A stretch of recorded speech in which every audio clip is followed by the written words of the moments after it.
Assalamualaikum warahmatullahi wabarakatuh. Perkenalkan nama saya Muhammad Ridha Ilahi. Saya biasa dipanggil Ridha.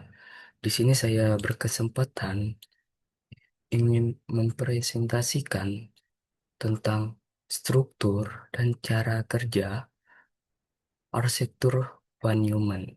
Ini adalah sistem komputer.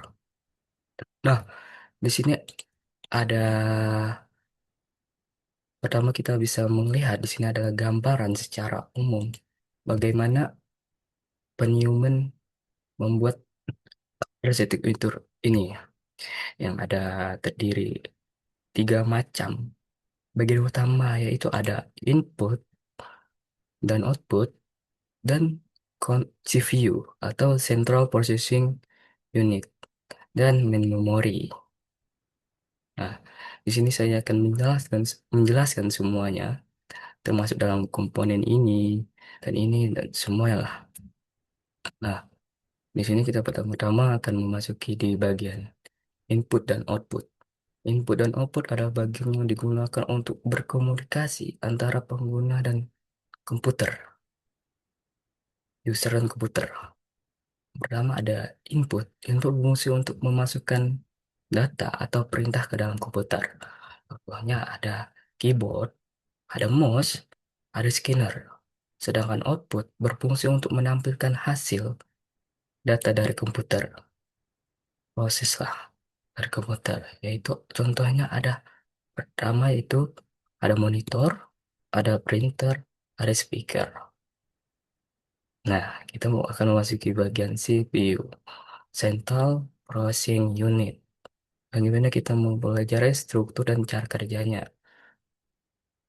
CPU ini adalah otak dari komputer. Bagaimana komputer kita berjalan. CPU bertugas untuk mengontrol dan menjalankan semua instruksi yang ada di dalam sistem. Di dalam CPU terdapat tiga bagian utama yaitu ALU atau Arithmetic Logic Unit. ALU ini berfungsi untuk melakukan penghitungan dan operasi logika seperti penjumlahan, pengurangan, dan perbandingan data. Sedangkan control unit berfungsi untuk mengatur jalannya seluruh proses dalam komputer, mulai dari mengambil instruksi hingga mengarahkan bagaimana bagian lain agar bekerja sesuai perintah. Nah, sedangkan MBR atau Memory Buffer Register berfungsi untuk sebagai tempat penampung sementara data atau instruksi yang dikirim dari dan ke memori. Apa sih di dalam artik logic unit atau ALU?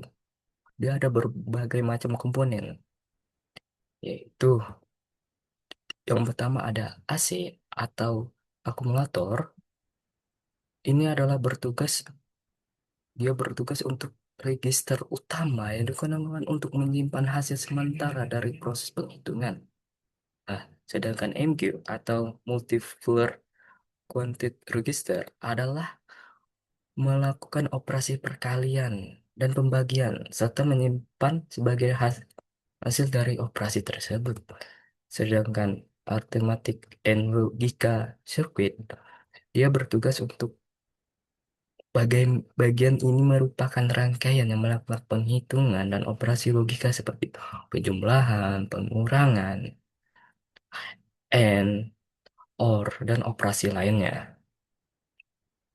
Di sini dia pokoknya dia melakukan instruksi penghitungan seperti tambahan, pengurangan data diproses di ALU. Data diproses di ALU untuk penghitungan. Kalau hasilnya disimpan kembali sesuai instruksi yang user mau. Kita akan memasuki ke control unit. Di sini saya akan menjelaskan komponen dan alur kerjanya.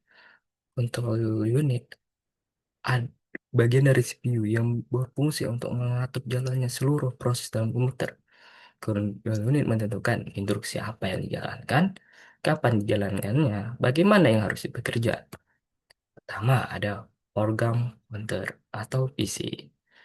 PC berfungsi untuk menyimpan alamat instruksi berikutnya yang akan dijalankan. Memori address register atau MAR. MAR digunakan untuk menyimpan alamat memori yang akan diakses baik membaca maupun menulis data. Control circuit, yaitu control circuit adalah bagian yang mengirim sinyal ke seluruh komponen CPU agar bekerja sesuai instruksi. Nah, ada instruction register atau IR.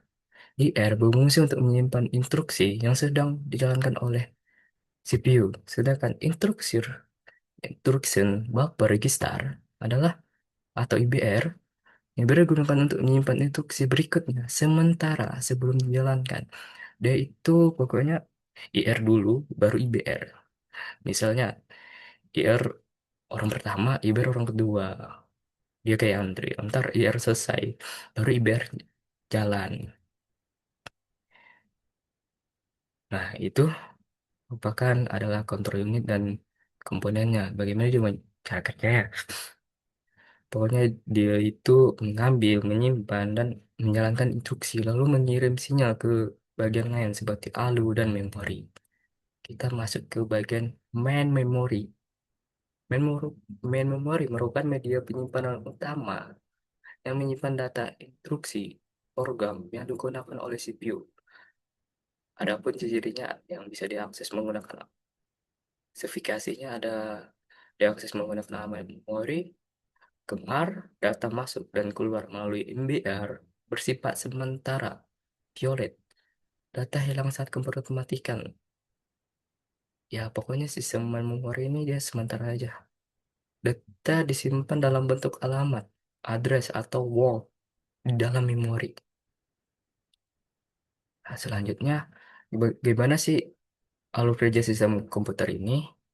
Nah, di sini saya akan jelaskan. Yang pertama ada input, seorang user memasukkan perintah melalui perangkat input. Nah, besok ada fetch. Fetchnya apa sih? CPU mengambil instruksi dari memori melalui fetch, mark, dan MBR. User melakukannya di CPU. CPU. Nah, selanjutnya ada decode.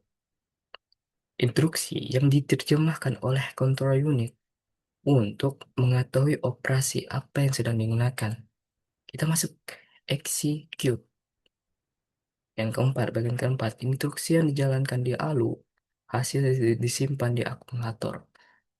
Kan ALU tadi sudah dijelaskan, itu merupakan penghitungan, penjumlahan, apa itu. Kita masuk bagian terakhir, ada output.